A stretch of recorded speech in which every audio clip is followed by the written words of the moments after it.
So I actually modified my title as going along. I was getting bigger and bigger inside my own head. So, so I'm going to tell you today about how science literacy can actually create agency in your students and possibly save our democracy. So I wanted to start a little bit by telling you about myself. I am a biologist. I taught for 4 years as a visiting faculty at Bowdoin College, and then I moved to Union, where I've been now for 12 years. I had major burnout after I got tenure.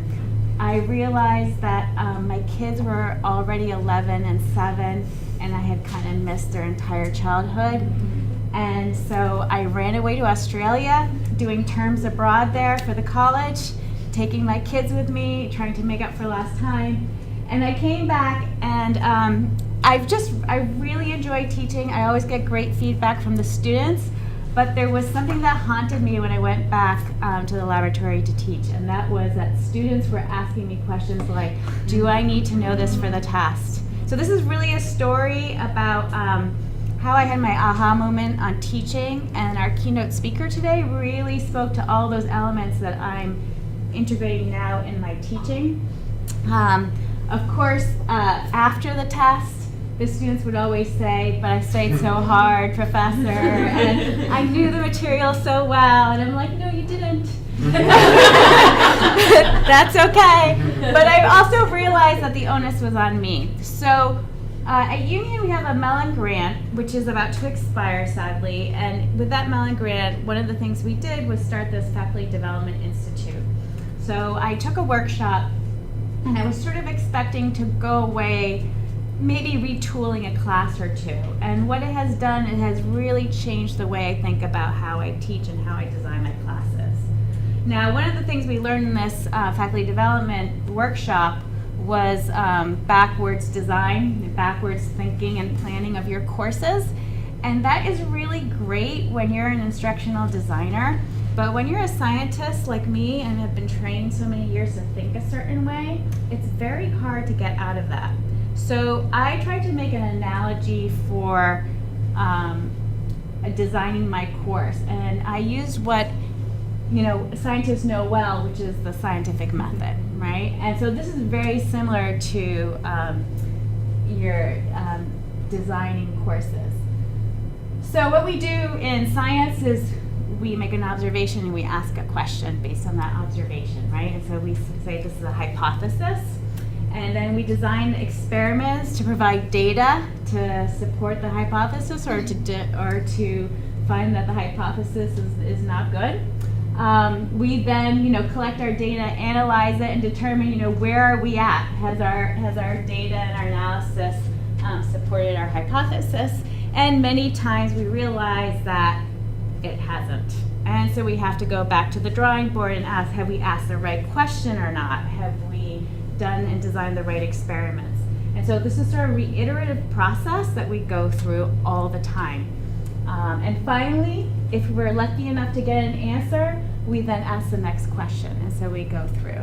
So I adapted this to design all of my courses. So how this works in my courses is I ask these essential understanding questions, right? I'll ask a question in the syllabus that's very large. So the syllabus is based on maybe 3 large questions that students would not be able to answer right away, obviously. I then have them, I scaffold the courses to give them little bits to digest and work on during the course. And in this part of the process, they're doing a lot of reflective work online in blogs that I use on Moodle, or I use also WordPress for online blogging.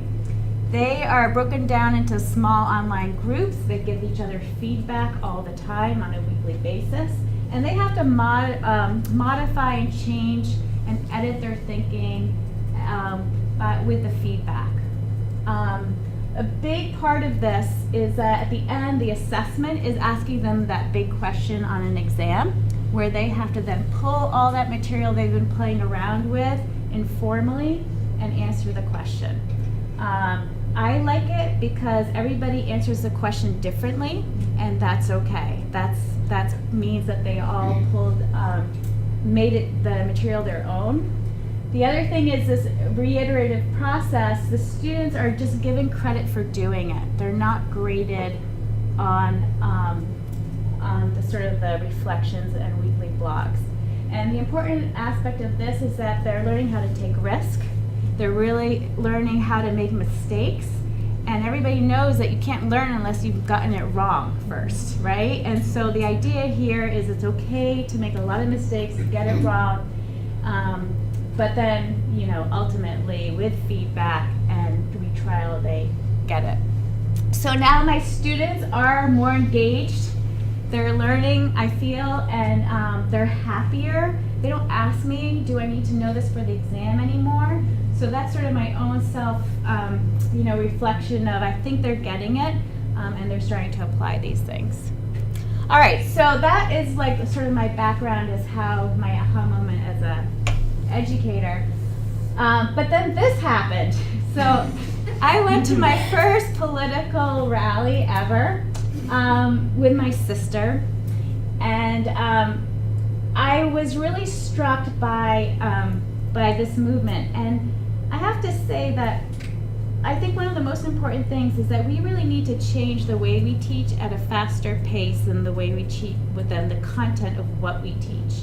Because students today, they have different challenges, and those challenges are changing.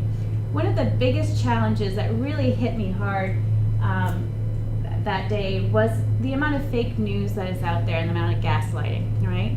And this is something that we seem to be just now aware of in our news media, but it's been around for a really long time.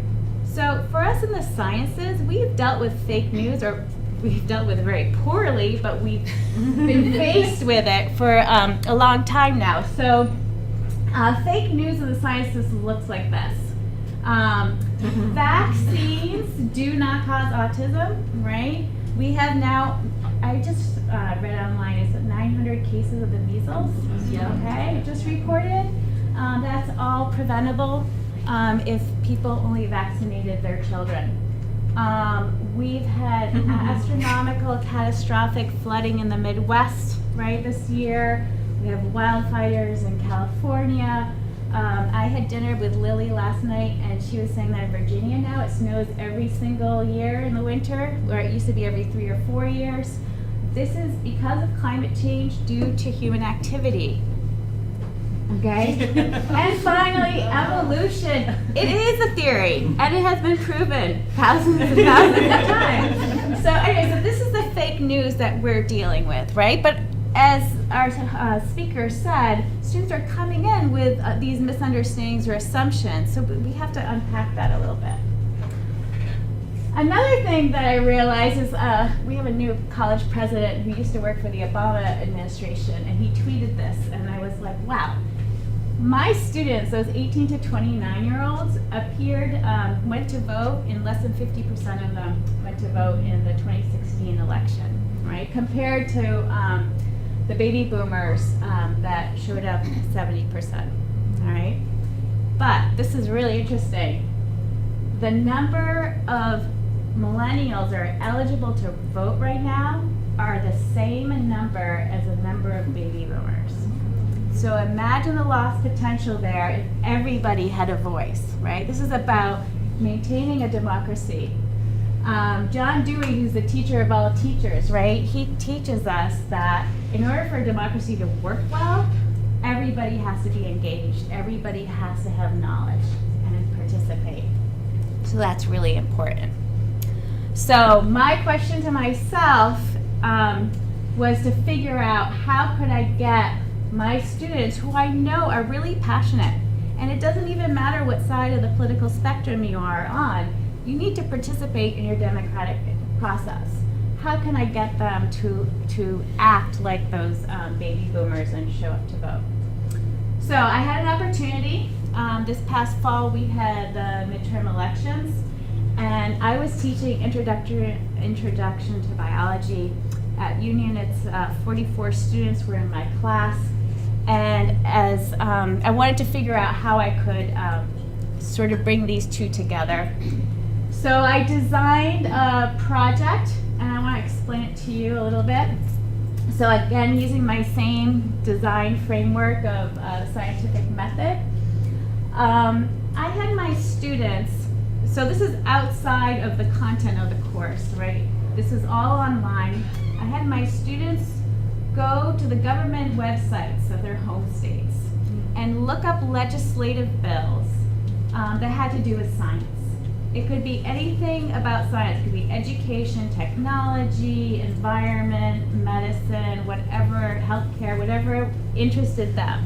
But they went to their home government websites, they picked up a legislative bill, and they had to, over the course of the term, they blogged about it. So they had to first, identify a bill and who wrote it, who is sponsoring it. Next step was, what did the bill say?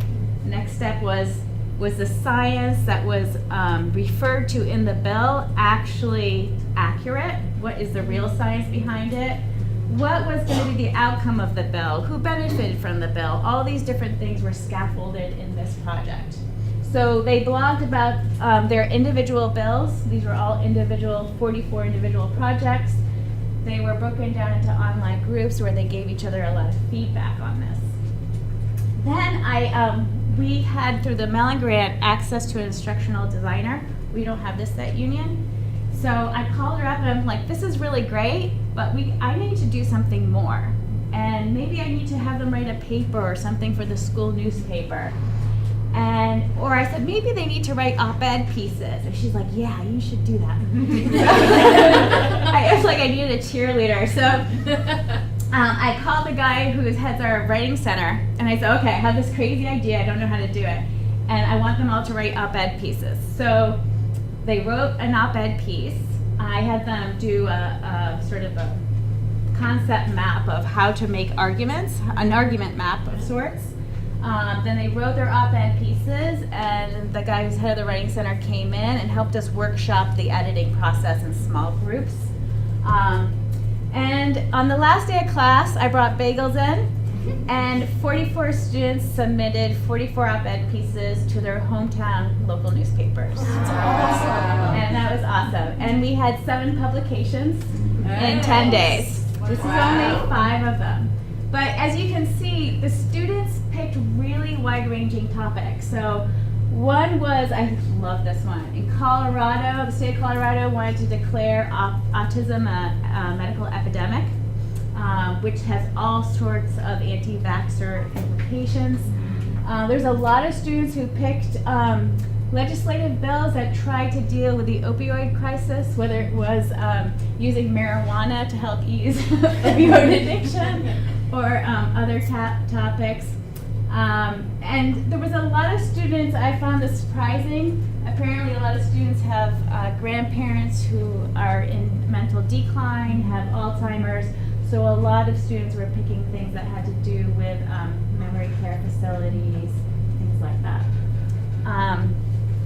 Let's see, where am I going? So, all right, so then I gave my students a post-course survey, and students reported that 77% felt that their writing had improved over time, over the course. Even though the blogging was really informal, they were getting constant feedback about their writing. And 100% said that it became easier to write over time. So this idea that writing becomes a practice, it doesn't always have to be graded to be meaningful and to develop literacy. The other thing that I was really thrilled with is that 71% of students said they were more likely to vote in the next election. 70%, that's what those baby boomers are showing up to vote on. So my next step is I really want to survey them after the 2019 elections to see did they actually follow up with that. So 5 minutes, okay. So actually, this is my last slide. I think the most important thing about this project was that students had a lot of choice. We heard about that several talks over the last 2 days about giving them choice in their projects was really helpful to giving them ownership of the project. It had a local community context, so they were going to their home state government websites looking up things that affected their community, and then they were submitting to their local town newspaper. And for them, they had never published anything before. Mm-hmm. And even though some of these were pretty automated, online publications, they were so proud of the work they had done, and were able to, share that with friends and family at home, which was really nice. And so I think sort of projects like this, even though, it's that, yes, they learned about photosynthesis and cellular respiration in my class, but this, I think, gave it a new dimension that gave them a sense of ownership and agency, and sort of uncovered some of that fake news that they're bombarded with all the time. So, thank you.